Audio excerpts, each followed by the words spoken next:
സമസ്തയ്ക്ക് വേദനിക്കുന്ന പല കാര്യങ്ങളും മുസ്ലിം ലീഗിൽ നിന്നുണ്ടായെന്നാണ് സെക്രട്ടറി ഉമർ ഫൈസിയുടെ കുറ്റപ്പെടുത്തൽ. പാണക്കാട്ടെ പഴയ തങ്ങന്മാർ സമസ്ത വിലക്കിയ പരിപാടികളിൽ നിന്ന് വിട്ടുനിന്നിരുന്നു. ഇപ്പോൾ അങ്ങനെയല്ല സ്ഥിതി.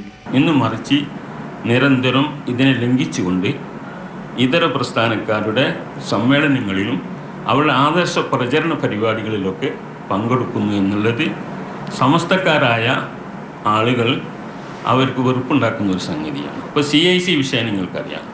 വാഫിയോഫിയ സമസ്ത അങ്ങനെ ഒരു തീരുമാനം എടുത്താൽ അതിൻ്റെ കൂടെ മുസ്ലിം ലീഗ് നിൽക്കണം. അത് നിന്നില്ല എന്ന് മാത്രമല്ല, അതിനെ വിരോധമായി കൊണ്ട് പ്രവർത്തിക്കുകയും ചെയ്തു.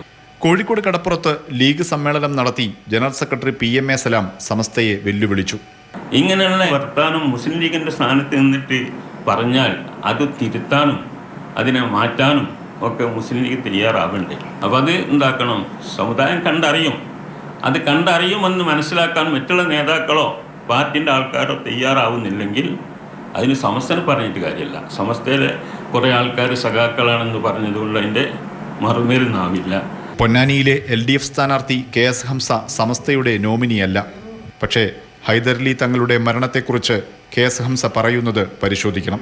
ഒരു ദിവസം രാവിലെ മുതൽ വൈകുന്നേരം വരെ ED അദ്ദേഹത്തെ റൂമിൽ അടച്ചിട്ട് ചോദ്യം ചെയ്തതിൻ്റെ ശേഷം അദ്ദേഹത്തിന് പിന്നെ കട്ടിൽ നിന്ന് എഴുന്നേൽക്കാൻ കഴിഞ്ഞിട്ടില്ല എന്നാണ് ഹംസയുടെ ആരോപണമുള്ളത്. ഇതൊരു ഗുരുതരമായ ആരോപണമല്ലേ? അദ്ദേഹത്തിന് മരണത്തിലേക്ക് അടുപ്പിച്ചെന്നല്ലേ പറയുന്നത്. ഈ ആരോപണത്തിന് ഒരു വ്യക്തത ആരാണോ ഇതിനെ ഉന്നം വെച്ചിരിപ്പെട്ടിരിക്കുന്നത് വെച്ചാൽ അവരൊന്നും ഉണ്ടാവണം. ഇതുവരെ ഉണ്ടായിട്ടില്ല. കുറച്ചു കാലങ്ങളായി സമസ്തയ്ക്കുള്ളിൽ പുകഞ്ഞുകൊണ്ടിരിക്കുന്ന വിമർശനങ്ങളാണ് ഉമർ ഫൈസി തുറന്നു പറഞ്ഞത്.